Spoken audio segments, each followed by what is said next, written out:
Hi, welcome back to our Oregeon Channel. Today, after our introduction, this will be our first episode. Today we are talking a topic of refurbishment of new development. Okay. Since you are in valuation, just a first question, how would you evaluate a property? How value a property? Yeah. We will use a different methodology to value. First methodology in all the valuation, we will use comparison method. Comparison method means if you are staying in Taman ABC, so in Jalan 3, so we're going to find in Jalan 5, in Jalan 2, Jalan 10, where is the transacted property, so that we use the transaction data as a check to value the asset. So the asset will be valued at which point of it. So we're going to assess on this. That means you are looking at surrounding transaction price. You are right, you're right. Does renovation or refurbishment of building affect the valuation? Yes, it's affect the valuation. Why? Because in valuation, that is the renovation and the condition of the house determine the difference of the value. Because why? People will always ask, why my property 350k? Why my property 380k? So this is the differences. Because why? They have extension. They may have renovation. They have more fittings and fixture that actually fix in the house. Okay. In that case, how you evaluate based on the extension? That means if the extension 500 square feet or if the extension of 1,000 square feet, how does that affect the price? For us, we will see what kind of detailed renovation inside. So for example, they will go for extensive renovation. Okay, some of them, they will go for renovation or extensive with all the furniture, everything. Let's say 100k. Then they will do 100k things.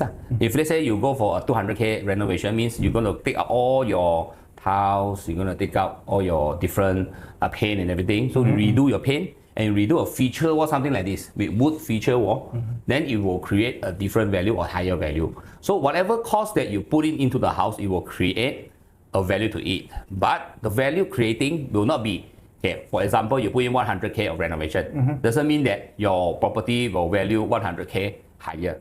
It won't happen in that way. It will only, the valuation side will only determine the value of the renovation. It's not the cost of the valuation. So value means anything that will enhance the property value to a different pricing or value, then it will be different. That's the only difference that you can see. So for example, if I'm doing a renovation of 300,000, you won't value an extra 300,000 over that. Yes, 1 million right. houses. Yeah, we are not doing that. We're not doing that. We'll just keep a portion of it because what is the 300k renovation created added value to the asset? It's the added value to the asset. It's not the cost or the pricing added to the property. No, it's not. Okay. You will enhance the value a bit, but you will not be double the price. Okay, for example, you buy a house of 300k, you renovate a 300k, the house won't be 600k. Understand. Because the value and the fundamental will still be a 300k plus whatever value added to the property. So the property, what we say added value is that it's nicer a bit. So is people willing to pay extra 50k for the house? People are willing to give another 80k for the house. So 380 or 350. Then it will be in counter to the value. This is what a valuer will see for the value itself to be higher or to be lower a bit, or how much it adopts. Okay. How about amenities? So for example, if that area comes with shopping mall, shop lots, MRT, does that one also affect the valuation? Oh yes, definitely. All those we can, when we put into statistics of calculation all these amenities, you can't put a numbers in. You cannot say, oh, I have an MRT, there's a 20k more. There's no. But you can always judge it. We call it a layman term. When there is a layman terms of, we call it, you buy the house nearer to the MRT, so you don't need the car park, so you don't need to drive your place to your working place. Maybe every day you need cost of 30 bucks. Then for petrol, then you 10 bucks for car park, you got 30. So 1 month you got 600. So you need extra cost. Those extra costs will turn into added to the MRT value, because people will always still calculate your property as, okay, I'm going to have repayment in this number. So we're going to have driving cost in this number. So all these numbers add up. So when there is a property that will save up all these people daily costs, it will create the extra value that is created. This is layman terms. Okay. But in valuation, we will still use back the comparison of it. So that's why the layman terms, and the person that will buy the property experience the benefit of it. So it will have an added value. So when valuation see on it, we will see on the data statistics point of view. Okay, okay.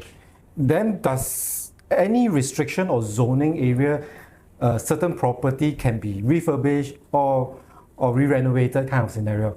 Yeah, they do. Most of the place you can do renovation. You can re-renovate all the properties. But there are some heritage building that is actually more than 50 years, more than 70 years, more than 80 years. So under the heritage law, there is a requirement and regulation saying that how much is the heritage have been. So they certified the building as a heritage. So from there, you have a limitation on how to go by your renovation, because some of them you can only renovate inside and outside. Then some of them you can only renovate inside only, because you need to make sure the facade is a heritage facade that you cannot tear down. So these are the differences. That means for heritage development, you tend to have a bylaws to control that renovation and refurbishment. Yes. These are controlled quite easily seen in Penang and also in Malacca. So both of the places are actually categorized as the heritage place. So these two type of properties, you cannot do much of the redevelopment, because you still need to remain the outlook of the assets. Like let's say there is a shop of 2-story house, it's a 2-story house, or 2-story shop, it's a 2-story shop. You can't do renovation to the whole building or the facade. Inside, most of the time you can do renovation, re-strengthen the structure of the building, rebuild whatever that is tear down already, because those buildings are more than 70 years, 100 years. So the structure is quite weak. So to re-enhance the structure and value everything is very important now. Okay. So there's a lot of restriction on especially heritage building. How about the normal buildings? Normal buildings, there's not much restriction. Okay, let's say we talk about residential. Under residential, you can refurbish a building anytime you want. So whenever you think that you want to refurbish because it's too old and the house is like 20 years ago, the toilet is going to spoil, your roof is going to come down. So refurbishment is good for residential. But let's say you want to refurbish a commercial building, those type of 30 floors, 20 floors. So I think the first issue that you need to do is actually, do you own the whole building? If you own the whole building, you can call for renovation, you can call for refurbishment. It's very easy. But if you don't hold the whole building of it, that is under strata, it's very tough, because you need to buy back from all the single owners to do this renovation. At least the refurbishment of the building, the renovation of the facade, common area, everything, you need to get consent of, I think, 75% above of the strata owners that agreed to all this refurbishment consent. Then only you can do it. That means the strata, that means it comes to residential and also commercial strata. Yes. The same. How about the 25% if they don't agree about it? This is tough. It always, you go to persuade them. But I think in Malaysia, for refurbishment, it's a very new thing, and not much of the strata unit or building success in refurbishing it. So what you can see now in Malaysia, like for example in Selangor, in KL area, they are we call it low-cost house, mid-cost house. I think in Tun Razak Road there, the developer just buy off the whole thing and compensate them with another place to stay that's nearby and equivalent to the asset value that they have. So they shift. But even their shift, they will still have, even one person make noise, it will still make a big noise in newspaper. So it's quite tough to get everyone to say yes. But in fact, there is a compensation scheme for this. Basically, usually it's actually one owner kind of development is easier to be refurbished. Yes, you're right. Yeah. Okay. Then in that case, for refurbishment, I'm pretty sure there's a lot of approval need to be done. Yep. So what is the timeline we are talking about? For example, a building or even a small bungalow kind of scenario. Okay, let's say you talk about small bungalow. It's about how fast you can redraw your plan and to submit. Okay, let's say to get approval submission for a single building or single residential, small one, small residential, maybe you need a 3 to 6 months. If you go for a big building, renovation or refurbishment, the whole building you want to refurbish it because it's too old, I think you need to go through the whole system of approval, KM approval, refurbishment building, then you need to go through all the departments, then you need to go through all, like for example, fire extinguishing department, electrical department, Then what else? TMB lah. The electrical is TMB side lah. Approval. Then you need to go through like water pumping issues and everything. So you need to get all these place approval. But there is a problem for refurbishment. Because refurbishment, those buildings are approved 50 years back. Correct. Now you're talking about a building, a regulation that is now using.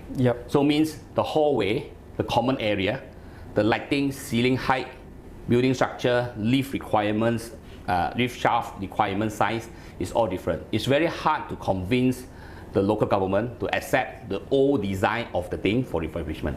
So these take a lot of time. Okay, the approval may take you 1 year to get the approval done, but to nego the approval, it may take very, very long time because the building structure originally was not approved according to what they built now. They need to build now because the hallway, the walkway for any of the common area now is different.